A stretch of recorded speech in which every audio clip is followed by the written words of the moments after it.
Find the value of x which satisfies the inequation and graph the solution on the number line. Now as you can see, यहाँ पे भी there are two inequation sign. That means we have to solve this question into two parts. So let's focus on the first part of the question. First step में we'll make the denominator same ताकि एक full line आ जाए. So 2 and 3 का LCM is 6. To make this 6, I'll multiply by 3.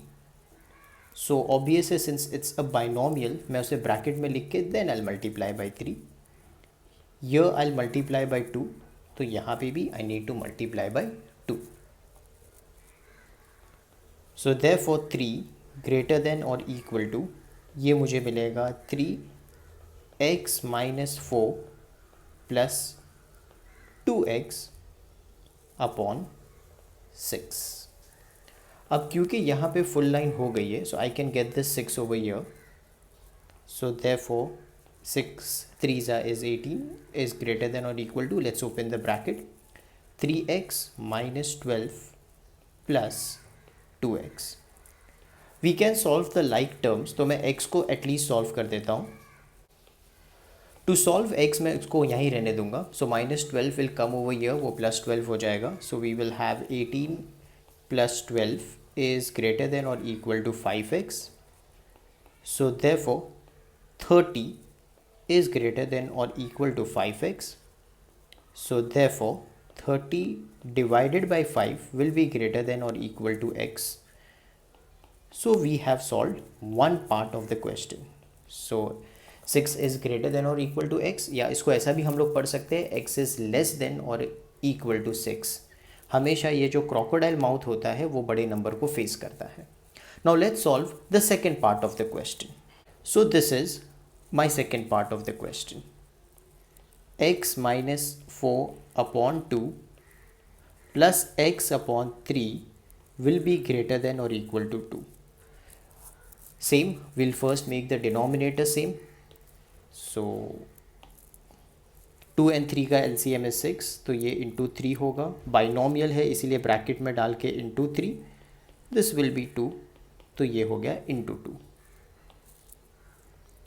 Therefore 3 bracket x minus 4 plus 2x upon 6 will be greater than or equal to 2. क्योंकि ये full line हो चुकी है, मतलब डिनोमिनेटर सेम हो चुका है, तो I can get this 6 over there. So therefore let's open the bracket as well. तो 3x minus 12 plus 2x will be greater than or equal to 12. So therefore we can solve the like terms. तो x को solve कर देते हैं. So 5x minus 12 is greater than or equal to 12, which means 5x will be greater than or equal to 20, which means 5x will be greater than or equal to 24. So therefore x क्या हो जाएगा? x will be 24 divided by 5. As always we'll get our answer into mixed fraction. तो 5 यहाँ हो गया, 5 4s is 20, 4 बच गया. So we'll write it over here. So the first part of the question is solved. हम लोग ने x को solve कर दिया है. The second part is to get the range. So range के लिए वही typical way we'll make this sign. अब मुझे बताओ 6 और 4 upon 5 में से छोटा नंबर कौन सा है? It's obvious, 4 upon 5 is the smaller number. The smaller number will come on the left hand side. So 4 upon 5 and bigger number on the right hand side. अब यहाँ पे देखोगे तो ये equal to की sign है. So that's the reason I have to put this equal to की sign. Similarly यहाँ पे भी equal to की sign है, तो मैं ये 6 के साथ भी एक equal to की sign डाल दूँगा. So we have solved the range. So we have written the range of the question. Third part is to write the solution set. तो S set, अब S set लिखने के लिए हम लोग को स्टार्टिंग ऑफ द क्वेश्चन पे जाना है here. और यहाँ पे कंडीशन क्या है कि x belongs to I. I का मतलब होता है इंटीजर. इंटीजर के लिए they can use 2 alphabets, they can even use I, they can even use Z. तो I या Z दोनों दिखा, इसका मतलब इंटीजर होता है. तो अब हमारे इस क्वेश्चन में ये जो हम लोग को रेंज मिला था, इसके बीच के इंटीजर्स हमें लिखना है। अब इंटीजर्स क्या होते हैं? All the negative numbers, zero and positive numbers. Okay, normal numbers होते हैं, डेसिमल वगैरह नहीं होता है उसमें। सो 4/5 और 6 के बीच के इंटीजर्स चाहिए।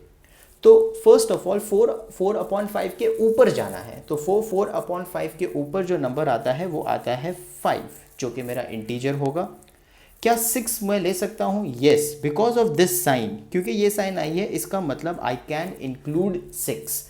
अगर ये साइन नहीं होती तो मैं 6 को इंक्लूड नहीं करता। तो यहाँ पे नेक्स्ट आंसर विल बी 6. तो even the third part of the question, that is writing the solution set, is done.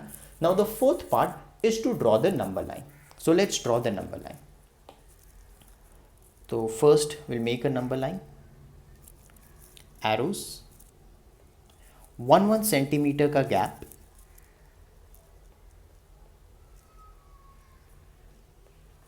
Now since here there are no negative numbers, so I'll start my number line with 0. So this will be 0, 1, 2, 3, 4, 5, 6 और हमेशा एक extra लेना 7. So my answer is 5 and 6.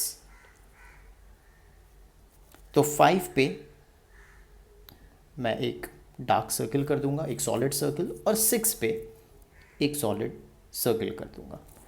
So this is your final answer.